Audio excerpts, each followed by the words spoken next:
Good morning all friends. मेरे legal advice by Shaikh Javed Mohammad advocate channel पर आपका स्वागत है। आज का हमारा टाइटल है वसीयत में रद्दीकरण और बदलाव का अधिकार, धारा 62।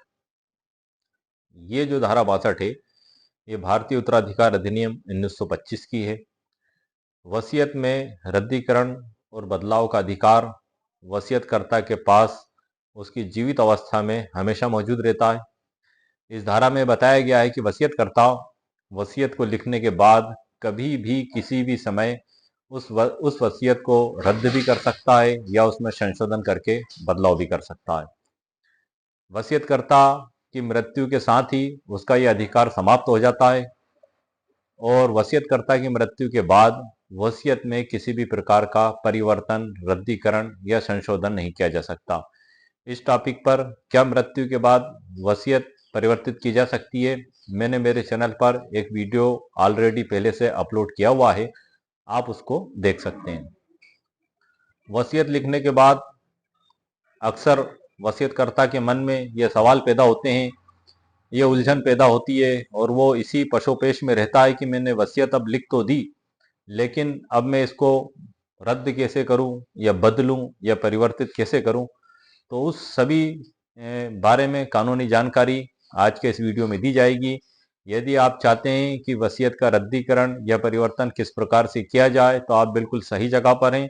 आपको इस वीडियो में पूरी जानकारी कानून के तहत और न्यायालय के फैसलों के हवाले से दी जाएगी।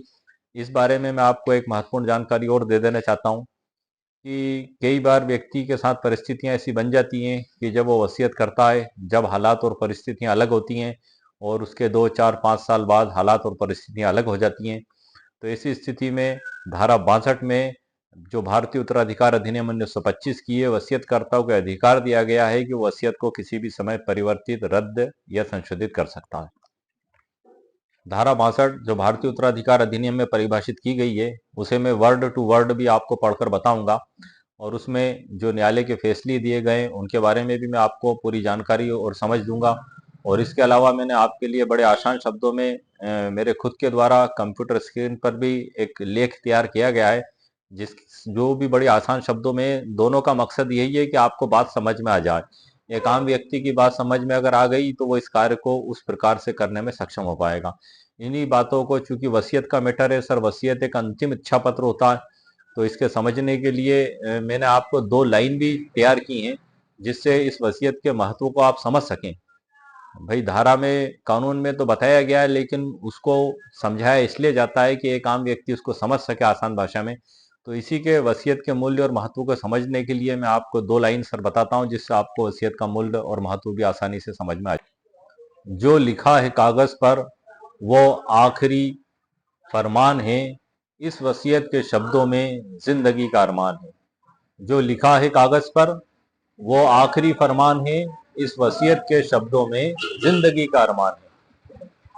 जैसा कि इसमें जो आसान शब्दों में वसीयत के मूल्य और महत्व को समझाया गया है कि ये वसीयतकर्ता का आखिरी अरमान और आखिरी फरमान होता है। इसे अंतिम इच्छा पत्र भी कहते हैं, इसलिए इसको लिखने में भी बड़ी सावधानी बरतना जरूरी है और इसको रद्द करने में भी बड़ी सावधानी बरतना जरूरी है। इसका रद्दकरण का जो प्रोसेस है उसमें इसका पंजीकरण भी आवश्यक नहीं है।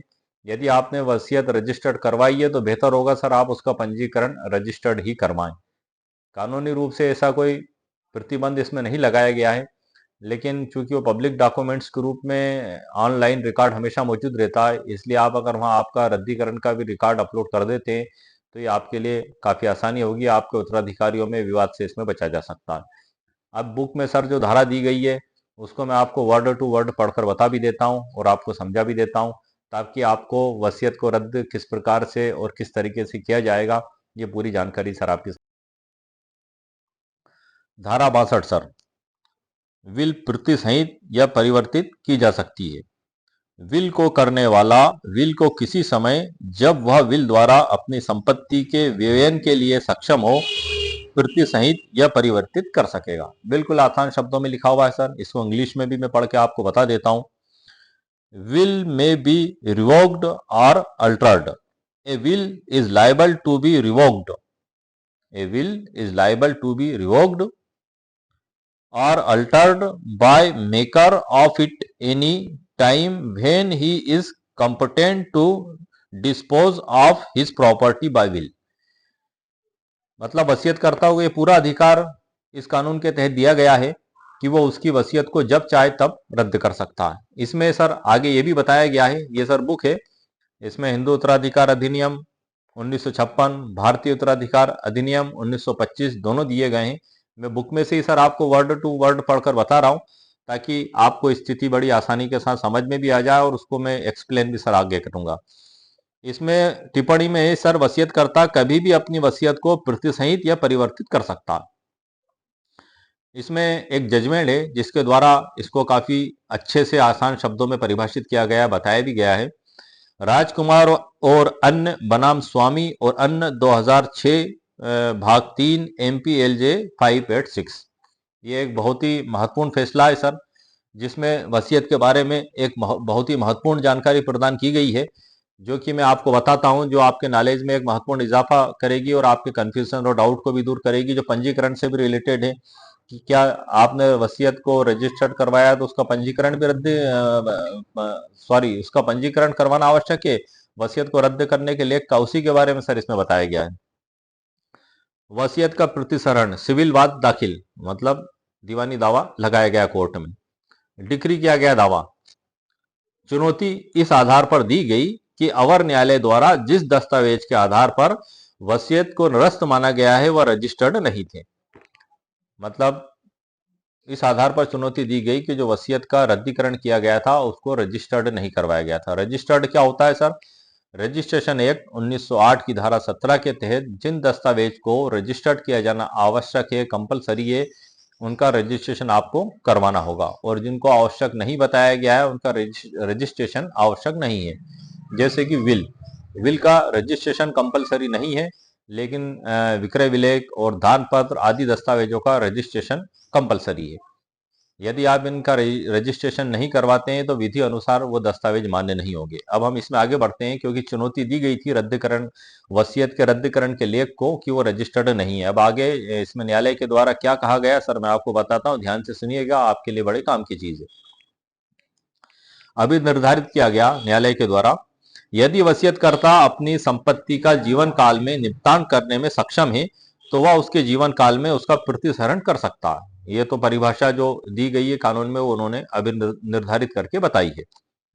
जिस दस्तावेज के आधार पर इसे निरस्त किया गया था उसका रजिस्ट्रेशन करना आवश्यक नहीं है। सर सबसे महत्वपूर्ण बात है जो जज साहब के द्वारा, न्यायालय के द्वारा इसमें बताई गई है, जिस दस्तावेज के आधार पर इसे निरस्त किया गया था उसका रजिस्ट्रेशन करना आवश्यक नहीं है, अतः आक्षिप्त आदेश में कोई दौर्बल्यता नहीं है। अपील खारिज की गई। राजकुमार और अन्य बनाम स्वामी और अन्य 2006 भाग 3 MPLJ 586। एक बार और पढ़ देता हूं, आप इसको अपने डायरी में नोट कर ले, जो आपके लिए फायदेमंद है। यदि आपको इसके संबंध में किसी भी प्रकार का मुकदमा अदालत में लड़ना पड़ा, आपके वकील साहब को लड़ना पड़ा केस में, तो उसमें ये सर नज़ीर बड़ी सहायक होगी आपके लिए। मैं एक बार फिर पढ़ देता हूं, क्योंकि यदि आपके केस में भी आपने ऐसा ही किया है कि आपने वसीयत को तो रजिस्टर्ड करवा लिया, लेकिन उसको जो रिवोक किया, उसको जो रद्द किया, उसको आप रजिस्टर्ड आपने नहीं करवाया, उसको आपने अनरजिस्टर्ड ही रखा, तो उसके संबंध में वो आपका दस्तावेज वसीयत के रद्दीकरण का विधि अनुसार मान्य किया जाएगा।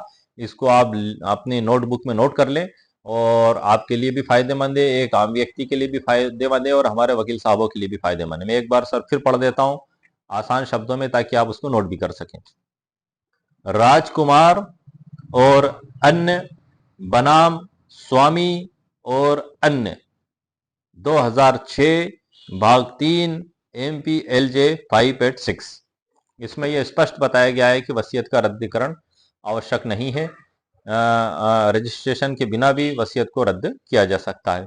वैसे यदि आपने रजिस्टर करवाई है वसीयत और उसको रद्दीकरण को भी आप पंजीकृत करवा लेते हैं तो ये बहुत बेहतर होगा सर, लेकिन कानून के रूप में अनरजिस्टर्ड को भी इस जजमेंट के द्वारा मान्यता दी गई है। अब सर मैं आपको आगे की जो जानकारी मैंने तैयार की है कंप्यूटर स्क्रीन पर, आपको समझाने के लिए आसान शब्दों में, तो उसको मैं सर आपको कंप्यूटर स्क्रीन पर लेकर चलता हूँ और आगे की जानकारी मैं आपको कंप्यूटर स्क्रीन पर प्रदान करूंगा। और इसमें सर आपको एक जानकारी और मैं दे देता हूँ कि जो विशेषाधिकार रहित विल होती हैं उनको कानूनी रूप से निरस्त किया जाना आवश्यक होता है। उसका धारा 70 में बताया गया है, जो भारतीय उत्तराधिकार अधिनियम 1925 की है। इस पर मैंने मेरे चैनल पर एक लैंडमार्क जजमेंट के साथ इसको अपलोड किया है, जो बद्रीलाल विरुद्ध सुरेश 2021 सुप्रीम कोर्ट का फैसला है। उसमें भारत के सर्वोच्च न्यायालय के द्वारा ये बताया गया है कि वसीयत को अगर आप रद्द करते हैं तो उसको विधि अनुसार रद्द करें। धारा 70 में बताया गया है। पूरा वीडियो पूरा इस टॉपिक का पूरा वीडियो मेरे चैनल पर अपलोड है, आप उसको देख सकते हैं। उसमें मैंने वो सभी बातें डिटेल से बताई हैं कि वसीयत को किस प्रकार से रद्द किया जाएगा। 52 मिनट का वीडियो है सर, पेशेंस के साथ आप देखिएगा, पूरा वीडियो आप देखिएगा। लीड और कॉपी लेके आप बैठें, ताकि उसमें आपको कोई जरूरी चीजें लगती हैं तो आप उसको नोट कर लें, उसका नोट्स बना लें। साइटेशन को भी आप नोट कर लें, क्योंकि यदि इससे रिलेटेड मुकदमा आपका अदालत में चल रहा है जज साहब के सामने, तो वहां आप इस साइटेशन को पेश भी कर सकते हैं। आप उसके आधार पर मुकदमा जीत भी सकते हैं। बद्रीलाल विरुद्ध सुरेश के मामले में भी जो नोटरीकृत वसीयत थी उसको भारत के सर्वोच्च न्यायालय के द्वारा मान्यता दी गई थी, और एक समझौता विलेख जो विधि अनुसार वसीयत को रद्द करने का अदालत ने नहीं माना और उसको निरस्त किया गया और वसीयत को मान्यता दी गई थी। तो अब हमारा चूंकि आज का टाइटल है वसीयत का रद्दीकरण या निरस्तीकरण किस प्रकार से किया जाए, धारा 62। तो आइए सर मैं आपको आगे की जानकारी कंप्यूटर स्क्रीन पर प्रदान करता हूं।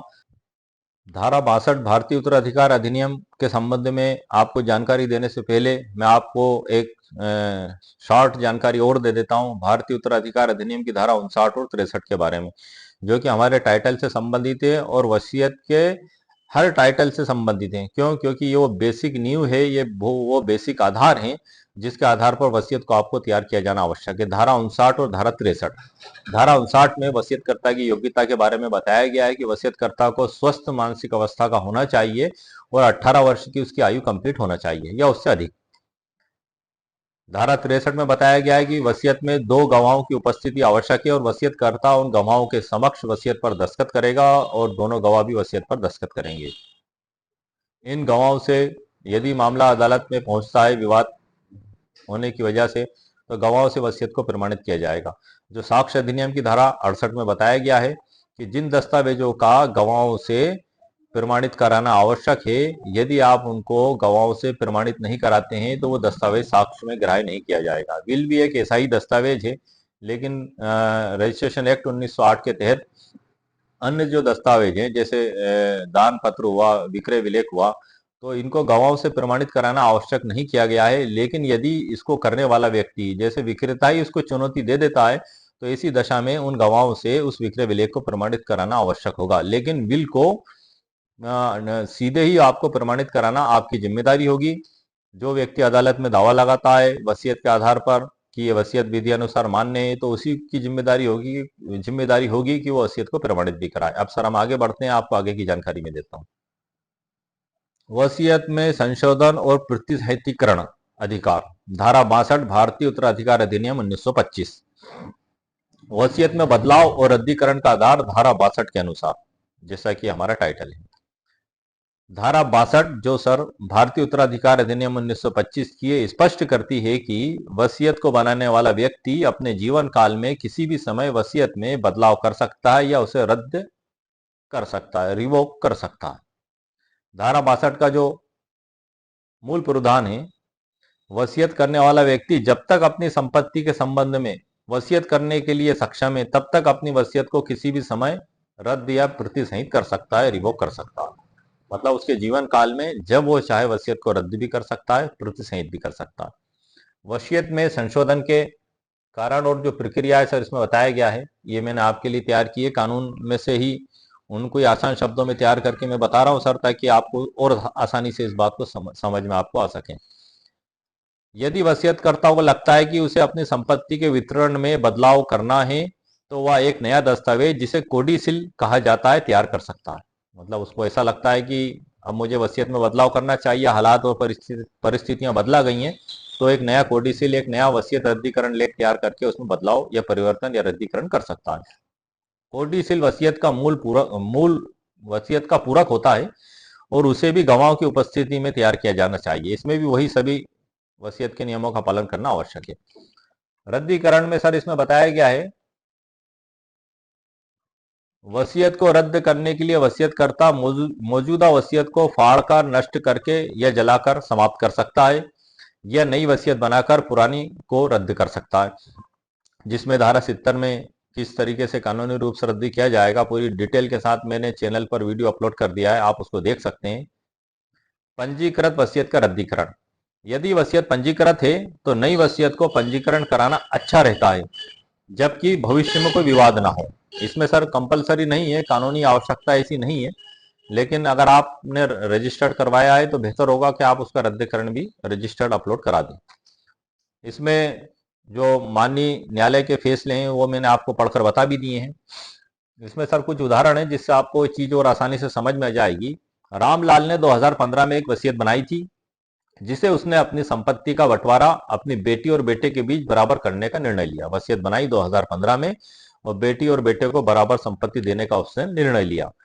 2023 में रामलाल ने अपनी संपत्ति का बड़ा हिस्सा अपनी बेटी को देने के लिए वसीयत को संशोधित कर दिया और इसके द्वारा उसने 70% हिस्सा अपनी बेटी को दे दिया और 30% हिस्सा अपने बेटों को दे दिया।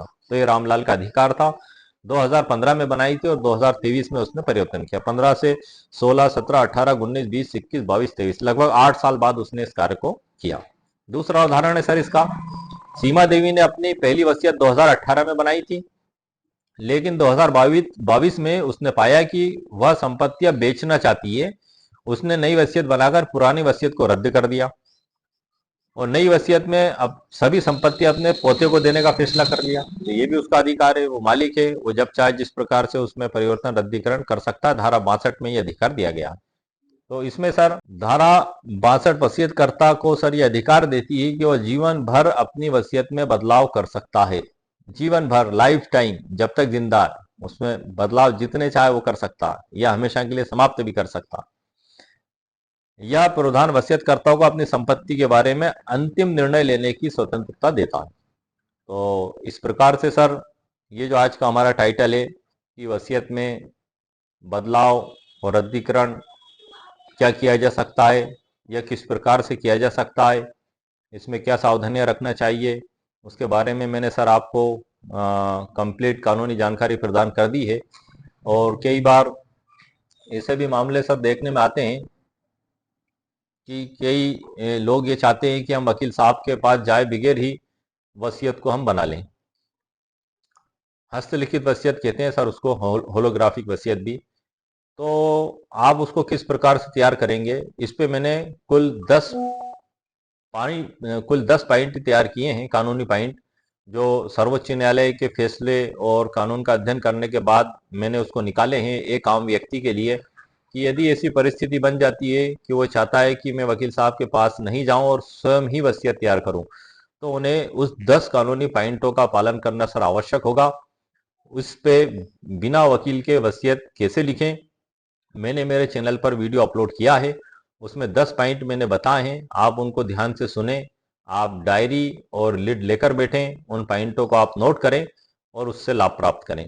वो कानूनी प्रावधान सर नेसेसरी हैं, आवश्यक हैं। मैंने एक और वीडियो बनाया है सर कि वसीयत में आपत्ति के कुल 50 तरीके, एक तरीका नहीं सर, कुल 50 तरीके कि वसीयत में आपत्ति 50 तरीकों से की जा सकती है। ये एक आम व्यक्ति के लिए भी फायदेमंद है जो पीड़ित है, दुखी है। वो भी सर मेरे एक व्यूअर्स ने भी पूछा था मुझसे कि सर ये जो आपने 50 तरीके बताए हैं क्या इनका रिटर्न में मिल सकता है। तो सर मेरी आपसे रिक्वेस्ट है कि आपको थोड़ा सा मेहनत करना पड़ेगी। आप एक नोटबुक लेके बैठे हो, एक लीड लेके बैठे, और मैंने इतने आसान तरीके से उसको पढ़ के बताया है कि आप उन 50 तरीकों को अपनी डायरी में नोट कर लें। मुश्किल से आपको 20 मिनट का भी समय नहीं लगेगा। इस 20, 25 मिनट, 30 मिनट की कुर्बानी में आपकी एक काफ़ी बड़ी समस्या हल हो जाएगी। यदि आपके पास में उससे रिलेटेड कोई मुकदमा है और उसमें से कोई आपत्ति आपके काम आ सकती है, तो मेरा सर वीडियो बनाने का मकसद सफल हो जाएगा।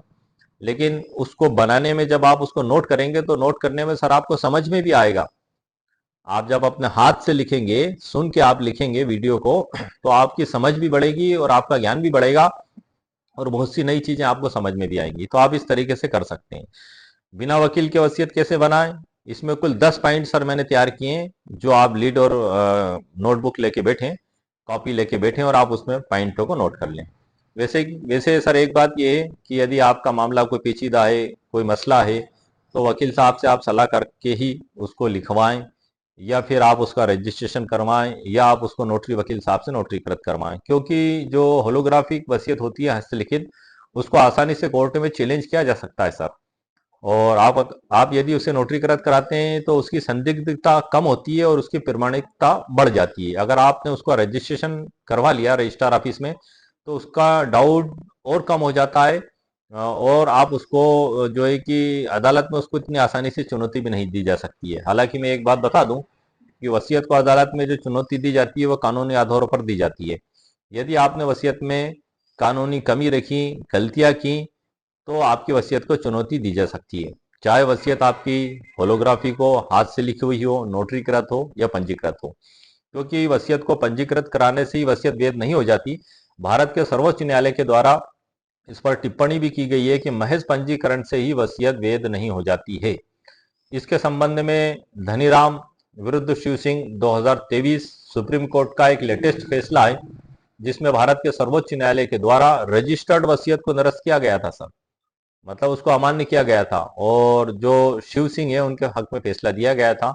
इस टॉपिक पर मेरे चैनल पर मैंने 2 वीडियो अपलोड किए हैं। एक तो क्या रजिस्टर्ड वसीयत टूट सकती है, इसमें मैंने इस साइटेशन के बारे में बताया है और बहुत सी कानूनी जानकारियां भी दी हैं। 42 मिनट का वीडियो है सर, आप ध्यान से सुने, आप नोटबुक और लीड लेके बैठें, ताकि आपको जो लगता है कि जरूरी लॉ और जो कानून जरूरी कानूनी पॉइंट हैं, आप उसका नोट्स बना लें। उसके बाद मैंने इसी टॉपिक पर धनीराम विरुद्ध शिव सिंह 2023 का जो ऐतिहासिक फैसला है, लैंडमार्क जजमेंट है, इस पर एक अलग से भी वीडियो अपलोड किया है, जिसमें मैंने पूरे जजमेंट को बड़े विस्तार के साथ समझाया, डिटेल के साथ समझाया। दोनों वीडियो मेरे चैनल पर अपलोडेड हैं, आप उन्हें देख सकते हैं। इसी प्रकार से बद्रीलाल विरुद्ध सुरेश 2021 का भारत के सर्वोच्च न्यायालय का ये भी सर एक लैंडमार्क जजमेंट है, और इस पे भी पूरी जो भारत के सर्वोच्च न्यायालय का जो फैसला है, इसकी पूरी व्याख्या को मैंने बड़ी बारीकी के साथ समझाया। इसलिए सर मेरा वीडियो थोड़ा बड़ा भी हो गया वो, और उसमें 52 मिनट का समय लगा है। लेकिन यदि आप पीड़ित हैं तो आपको समय की कुर्बानी तो सर देना होगी। अगर आप चाहते हैं कि एक शब्द में आप सुन लें और आपकी समस्या हल हो जाए, तो ऐसा नहीं है सर, समय की कुर्बानी आपको देना होगी। आप एक कॉपी और लीड लेके बैठें और पूरे जो मैंने उसमें जो समझाया है आप उसको देखें और उसके नोट्स तैयार कर लें। वो साइटेशन भी आपको उपलब्ध हो सकती है बुक में, आप उसकी फोटोकॉपी करा लें। और यदि कोर्ट में उससे रिलेटेड आपका मुकदमा है, तो जज साहब के सामने आप इन नज़ीरों को पेश कर सकते हैं और हवाला देकर कह सकते हैं कि सर ये भारत के सर्वोच्च न्यायालय के द्वारा इसमें ये फैसला दिया गया था, मेरा केस भी इसी से रिलेटेड है, इसलिए मेरे हक में फैसला दिया जाए और विपक्षी ने जो आपत्तियां की उसे निरस्त किया जाए। वसीयत में आपत्ति के कुल 50 तरीके, ये 2 तरीके से फायदेमंद है सर। एक तो पीड़ित व्यक्ति अगर उसे देखता है, नोट्स बना ले सर, 50 तरीके लिख लें और वो वसीयत बनाने में उन गलती को ना करें, ये उसके लिए फायदेमंद है। दूसरा, यदि कोर्ट में मुकदमा लगा दिया गया है, तो वकील साहब के द्वारा उन आधारों पर अपना डिफेंस किया जा सकता है कि सारी आपत्तियां गलत तरीके से ली गई हैं, और वो आपके केस को जीतने में लाभदायक प्रदान करेगा। वसीयत का रद्दीकरण पंजीकृत नहीं है, ये मैंने आपको राजकुमार वाले केस में सर बताया है, साइटेशन भी मैंने आपको बता दी है। तो इस प्रकार से सर मैंने वसीयत के निरस्त करने और रद्द करने का जो अधिकार है वसीयतकर्ता का, उस पर पूरी कानूनी जानकारी आपको प्रदान कर दी है। और उम्मीद है सर आपको मेरा वीडियो पसंद आया होगा। मेरे वीडियो को सर आप लाइक भी करें, शेयर भी करें और सब्सक्राइब भी करें। और मैंने मेरे चैनल पर नोटरी से रिलेटेड भी लगभग 40 वीडियो अपलोड किए हैं, और इसके अलावा वसीयत से रिलेटेड भी काफ़ी वीडियो अपलोड किए हैं। यदि इससे हटके भी आपको कोई कानूनी आवश्यकता महसूस होती है, तो आप कमेंट्स करें, मैं पूरी कोशिश करूंगा उस पे उसका जवाब देने की और वीडियो बनाने की। ओके, शुक्रिया, थैंक यू सर।